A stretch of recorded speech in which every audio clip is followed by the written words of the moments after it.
Terima kasih pemirsa, Anda kembali bersama kami dan kita juga masih berbincang bersama dengan pengamat pasar modal ada Pak Hans Kui. Namun sebelumnya pemirsa kami ajak Anda untuk menyimak update dari pembukaan Bursa Asia berikut ini. Kita akan lihat bersama pemirsa ya, ini bisa menjadi acuan terkait dengan indeks harga saham gabungan di sesi pertama pada pagi hari ini. Apakah akan mengikuti bursa global yang anjlok semalam seperti bursa Amerika Serikat atau sebaliknya? Nikkei Jepang justru terpantau berbalik arah dengan penguatan 0,37%. Straits Times Singapura juga naik 0,24%. Kospi Korea Selatan naik 0,39%. Hang Seng Hong Kong naik 1%. Oke, rekomendasi saham pilihan sudah kami rangkum dalam data grafis berikut ini dari Pak Hans pemirsa. Di antaranya adalah saham Adaro direkomendasikan buy dengan range 2.550 hingga 2.970. Bank Mandiri juga direkomendasikan buy, MAPI buy, Telkom buy. Memang tadi sudah disounding oleh Pak Hans Kui bahwa lebih menarik mencermati saham-saham big caps yang turunnya sudah cukup banyak ya. Oke, Pak Hans, Asianya kok rata-rata menguat Pak. Bagaimana tanggapan Anda? Akhir pekan ini ada peluangkah IHSG pasca turun cukup dalam 2 hari terakhir ini mungkin akan rebound dulu? Ya, tadi saya sampaikan bahwa Wall Street itu memang anomali karena penurunannya lebih karena saham-saham teknologi yang terkoreksi ya. Jadi sebenarnya ketika data pertumbuhan ekonomi Amerika direvisi turun itu seharusnya positif bagi pasar saham ya, karena sesudah direvisi turun pasar sekarang menunggu data PCE dan PCE-nya kelihatan flat. Tapi probabilitas pemotongan di September kembali lagi naik ke 50%-an ya, setelah sempat turun ke 46%-an gitu. Ini mengindikasikan pasar cukup optimis ya dengan data Amerika yang turun. Nah, ini yang menyebabkan bursa Asia kelihatan positif dan kita perkirakan IHSG juga berpeluang rebound pada perdagangan hari ini. Oke, tapi kan net sell asing kemarin di pasar reguler mencapai di atas 1 triliun rupiah, Pak. Anda tidak melihat bahwa ada kemungkinan ini masih akan membebani indeks harga saham gabungan untuk rebound? Ya, kalau kita pikir sih asing boleh tetap berjualan di pasar gitu ya. Sebenarnya bukan karena faktor asing aja gitu ya, tapi memang karena pelaku pasar melihat probabilitas pemotongan bunga yang menurun ya, jadi pasarnya terkoreksi. Tetapi ketika kita melihat bahwa indikasi ekonomi Amerika melambat gitu ya, dan ini salah satu yang cukup penting ya. Jadi kalau ekonomi melambat, apalagi kalau data tenaga kerja Amerika juga akan melambat gitu ya, ini membuka peluang Federal Reserve melakukan pemotongan suku bunga.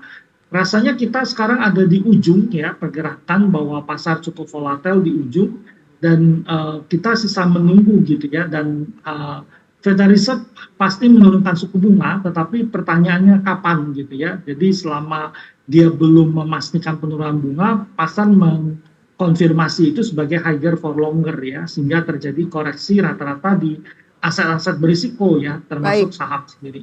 Pak Hans tadi bilang bahwa ini peluang untuk saham-saham blue chips yang terkoreksi sudah cukup dalam. Kalau saya mencatat ya kemarin tuh Bank BRI itu turun menyentuh level terendah 1 tahun terakhir. Kemudian ada BNI menyentuh level terendah year to date atau sepanjang tahun ini sejak dari Januari. Kemudian Bank Mandiri juga tidak ketinggalan menyentuh level terendah 6 bulan terakhir. Tapi ya memang ketiganya tampaknya ditutup di atas level itu tapi sempat menyentuh di perdagangan kemarin. Saya lihat dari 4 rekomendasi Anda tadi yang paling utama ada perbankan. Tapi Anda lebih meng-highlight Bank Mandirinya. Kenapa Bank Mandiri? Ya, memang kalau pertama BRI ini ada sedikit sentimen yang harus kita perhatikan, yaitu kenaikan suku bunga gitu ya, dianggap punya risiko yang lebih besar pada Bank BRI karena dia punya banyak nasabah retail. Bunga yang tinggi pada tataran level tertentu berpeluang menyebabkan masalah gangguan pada konsumen mereka gitu ya, makanya BRI memimpin pelemahannya terjadi. Tetapi kalau Bank Mandiri sendiri harus kita lihat ini adalah bank yang masih bagus harusnya ya. Jadi segmen nasabahnya harusnya nggak benar-benar terganggu gitu ya. Even bunga tinggi sebenarnya bank dalam posisi yang likuiditas sangat baik gitu ya. Pertumbuhan kredit masih sangat bagus gitu ya. Memang ada sedikit perlambatan pada pertumbuhan dana pihak ketiga. Tetapi sejauh ini likuiditas bank masih bagus ya, jadi bank tidak terlalu terpengaruh dengan harus menaikkan fund mereka dengan menaikkan bunga deposito ya, ataupun menaikkan bunga kredit dengan agresif gitu. Nah ini menjadi faktor utama kenapa kami berpikir bahwa Bank Mandiri ini masih bisa jadi pilihan kita. Baik, Bank Mandiri pagi hari ini di pre-opening ya, karena waktu menunjukkan pukul 8:59 waktu Indonesia Barat pemirsa, naik 2% di 6.000, tepat di 6.000. Best buy-nya di posisi berapa, Pak? Ya, Bank Mandiri beli di 5.500 sampai 6.025 ya. Cut loss di bawah 5.400, target kita 6.250 sampai 6.650. Cut loss di bawah? Cut loss di bawah 5.400, target kita 6.250 sampai 6.650. Oke, 6.250 sampai 6.650. Itu jangka pendek, Pak Hans? Ya, ini dalam trading jangka pendek ya, 1-2 minggu ke depan. 1-2 minggu ke depan. Tidak, oh ini. Kalau untuk medium to long tetap disarankan juga kan, Pak? Ya, tentu masih ya. Jadi kalau kita lihat salah satu yang masih diandalkan oleh kita ya masih perbankan ya. Baik. Jadi apalagi ke depan tren bunga itu cenderung akan bergerak turun ke bawah ya. Jadi tentu saham-saham bank masih akan jadi pilihan. Iya, that's why Anda lebih memilih Bank Mandiri juga tadi kalau dibandingkan dengan BBRI. Mungkin ada masalah juga di BBRI soal kualitas kredit karena kebanyakan retail juga ada informasi juga mengenai ada salah satu faktor meskipun tidak mendominasi begitu ya. Banyaknya masyarakat yang saat ini terjerat judi online. Nah, mungkin itu juga akan berpengaruh begitu ya. Oke, Anda juga menyebutkan tadi Telkom. Ya, memang sentimen televisi ya ada sedikit negatif beberapa saat ini ya. Ada yang menyebut persaingan dari ada Starlink yang masuk gitu ya. Tetapi secara jangka yang relatif lebih panjang, Telkom itu masih cukup menarik ya menurut kita ya. Apalagi penurunannya relatifly bisa dikata sangat banyak ya. Mungkin harga-harga saat ini mirip-mirip dengan harga di tahun 2020 gitu ya. Jadi menurut kita Telkom menjadi salah satu yang layak kita kolek saat ini. Oke, Telkom menjadi salah satu yang layak dikoleksi saat ini di 28.40 pada pagi hari ini. Bagaimana strateginya Pak Hans? Naik lagi 1%. Ya, kalau kita rekomendasi beli 2.720 sampai 2.880 gitu ya. Cut loss di bawah 2660, target kita 2980 sampai 3.050 untuk Telkom. Buy ya saat ini untuk Telkom. Ya, baik. Baik, Adaro. Ya, Adaro memang baru membagikan dividen ya cukup besar dividen yang diberikan Adaro sehingga beberapa waktu lalu tanggal 27 ke 28 itu ada gap down yang cukup besar gitu ya, hampir sebesar dividen yang dibagikan gitu ya. Tetapi kalau menurut kita Adaro masih layak untuk kita beli ya 2.600 sampai 2.770, cut loss di bawah 2540, target kita 2880 sampai 2940. Mungkin karena rupiah hari ini berpotensi menguat gitu ya, mungkin komoditas akan sedikit melambat ya, mungkin akan sedikit terkoreksi ya. Jadi lebih baik Adaro kita buy weakness saja untuk Adaro saat ini. Buy on weakness dulu untuk Adaro 2780 naik 1%, jangan dulu berarti Pak Hans. Ya, memang bagusnya kita agak tunggu buy weakness ya, karena kita pikir hari ini rupiah berpeluang menguat ya, karena data US itu jadi kita gini, good news di Amerika itu bad news bagi kita gitu ya. Jadi kalau Amerika data ekonominya cukup bagus, biasanya perkiraan pemotongan bunga menurun ya, dan itu menyebabkan tekanan pada pasar keuangan global termasuk pasar keuangan kita. Jadi ketika pertumbuhan ekonomi mereka direvisi turun itu cukup bagus ya bagi kita data tersebut. Baik, karena ada peluang suku bunga The Fed berarti on the track gitu ya untuk turun. Ya, betul. Oke, tapi kenapa Adaro dibandingkan dengan emiten-emiten batubara lain Pak Hans? Ya, sebenarnya kebetulan saya melihat pola pergerakan ya. Jadi Adaro itu ada perlawanan naik gitu ya posisinya, dan dia berpotensi menutup gap ya secara teknikal. Jadi kita memilih Adaro sebagai pilihan yang cukup menarik. Oke, karena Anda melihat dari segi pergerakan teknikalnya ada peluang pembalikan arah untuk menutup gap gitu ya? Ya, betul. Baik. Satu lagi Pak, ada MAPI, buy 1270 sampai 1540. Ya, MAPI juga sebenarnya lebih karena pasar dia terkoreksi turun cukup dalam ya. Memang harga-harga saat ini mungkin bisa kita lihat sama dengan harga di 2023 ya, di sekitar bulan November Desember ya, Hmm, Oktober ya. Jadi kalau kita lihat peluang rebound di pasar saham, beberapa saham yang terkoreksi turun cukup banyak menjadi pilihan kita gitu ya. Makanya MAPI kami rekomendasi beli 1270 sampai 1310, cut loss di bawah 1240, target kita 1360 sampai 1400 untuk MAPI. baik. MAPI ini kan menyentuh level terendah ya Pak ya, 1 tahun 1240. Nah, Anda tidak melihat kalau-kalau ya MAPI turun lebih dalam lagi. Bisa saja kan Ya, lebih murah lagi. Apa yang akan menjadi sentimen selain karena memang harganya yang sudah murah untuk ya memang bisa kalau naik lagi? Ya, kalau kita lihat MAPI ini memang sebenarnya kalau kita lihat di Indonesia ya, kita memang ada sedikit masalah pada kelas menengah ke bawah karena daya beli sedikit tertekan turun ya beberapa saat ini, tetapi segmen MAPI lebih menengah ke atas ya. Jadi kita melihat sentimen penurunan MAPI ini berseriat sesaat dan uh, membuka peluang bagi emiten ini untuk kembali rebound Baik. gitu. Secara teknikal candle turun terakhir itu membentuk pola mirip dengan doji ya, Mhm. dan kita lihat relatively cukup cukup di bawah gitu ya, dan ini membuka peluang bagi MAPI untuk kembali rebound. Kembalikan arah. Baik, dan kinerja MAPI juga diproyeksi positif di kuartal kedua 2024 dan terkait pelemahan nilai tukar rupiah ini kan MAPI juga ada melakukan ekspor ya.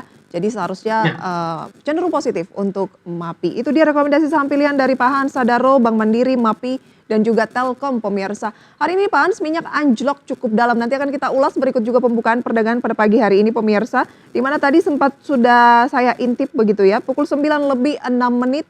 Indeks harga saham gabungan pada pagi hari ini pemirsa terpantau tampaknya bergerak di teritori positif naik 0,87%, 61 poin, 7.097 dan rupiah juga menguat. Usai jeda pemirsa kami kembali.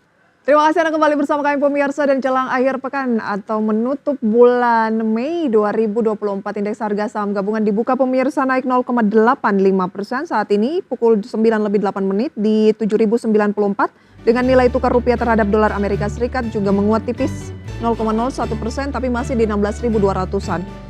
Kita lihat deretan saham yang menjadi gainers based on value pemirsa didominasi saham-saham banking blue chips tentunya BBRI, BBCA, Bank Mandiri menguat rata-rata di atas 1,37% hingga 2,2%. Aman Mineral naik 1,41%, GoTo 3%, Astra naik 1%, Telkom 1,5%, BBNI hampir 2%. Top losers based on value SMGR, SMIL, EXCL, MKAP, MIKA, NICE, MHKI, Unik, Cyber, dan KPIG pemirsa ya. Itu dia seperti selengkapnya bisa Anda saksikan di layar televisi Anda maupun juga RTI Anda masing-masing pemirsa ya. Pak Hans, bagaimana Anda melihat pembukaan perdagangan pada pagi hari ini? ya memang itu udah seperti perkiraan ya bahwa berpeluang hari ini indeks kita menguat ya sesudah data Amerika, pertumbuhan ekonomi dia melambat gitu. Kelihatan ekspektasi PCE juga nggak berubah ya, artinya PCE-nya tidak naik gitu ya. Kalau seandainya malam nanti PCE bisa turun terkoreksi, ini akan menjadi amunisi kita untuk pekan depan ya untuk melanjutkan rally gitu. Tapi ya memang pilihannya ada di saham-saham blue chip ya ketika market rebound di awal ini. Oke, pilihannya tetap di saham-saham blue chips. Saya ingin menyoroti salah satu sentimen pada pagi hari ini, Pak Han, soal harga minyak yang turun ya merespon lonjakan stok BBM di Amerika Serikat. Datanya kan dirilis kemarin dan lemahnya permintaan di Amerika. Minyak tadi kan sempat berada di kisaran 77 untuk minyak WTI dan 81 untuk Brent. Sejauh mana ini juga mungkin akan menjadi katalis untuk saham yang berkaitan dengan harga minyak mentah? Ya, minyak turun 2 hari berturut-turut. Jadi faktor utama penurunan minyak ya pertama datang dari data ekonomi AS yang cukup bagus sehingga diperkirakan Federal Reserve tidak memotong suku bunga. Kedua, indeks dolar yang bergerak naik. Jadi ketika dolar naik, minyak yang di peer dengan dolar itu akan mengalami tekanan. Yang ketiga adalah terlihat ada pelemahan permintaan ya khususnya di Amerika terhadap harga terhadap minyak ya, konsumsi minyak. Tetapi kalau kita lihat peluang minyak untuk rebound hari ini cukup terbuka lebar gitu ya, karena probabilitas pemotongan di September meningkat. Kemudian kita juga harus melihat bahwa konflik di Timur Tengah itu belum berakhir, bahkan cenderung lebih panas gitu ya, dan ini tentu akan menyebabkan resiko tensi di Timur Tengah semakin tinggi gitu, terutama sesudah serangan di Rafah gitu ya, ini tentu menaikkan risiko dan bisa membawa harga minyak lebih tinggi. Kemudian kita juga melihat bahwa ada Houthi yang melakukan serangan ya di Laut Merah gitu ya. Kemarin itu serangannya ada 5 kapal dan salah satunya adalah kapal perang Amerika di Laut Merah gitu. Jadi tentu ini akan menyebabkan potensi minyak kembali Jadi bergejolak. apa Minyak, rekomendasinya untuk mengantisipasi harga minyak yang Anda proyeksikan kembali akan bergejolak atau kembali menguat? ya, kita pikir minyak akan cukup stabil ya dan cenderung menguat ya, jadi tidak mungkin terus melemah gitu Mhm, posisinya. mhm. Jadi mungkin nggak akan booming sekali gitu ya, karena terlihat ketika konsumsi minyak Amerika bergerak turun, ini kurang lebih mengkonfirmasi pada kita permintaan yang lemah di Amerika itu menunjukkan ekonomi US itu nggak benar-benar baik gitu ya Baik. posisinya. Jadi kita harus Itu untuk ngapain yang Pak kedua. Hans?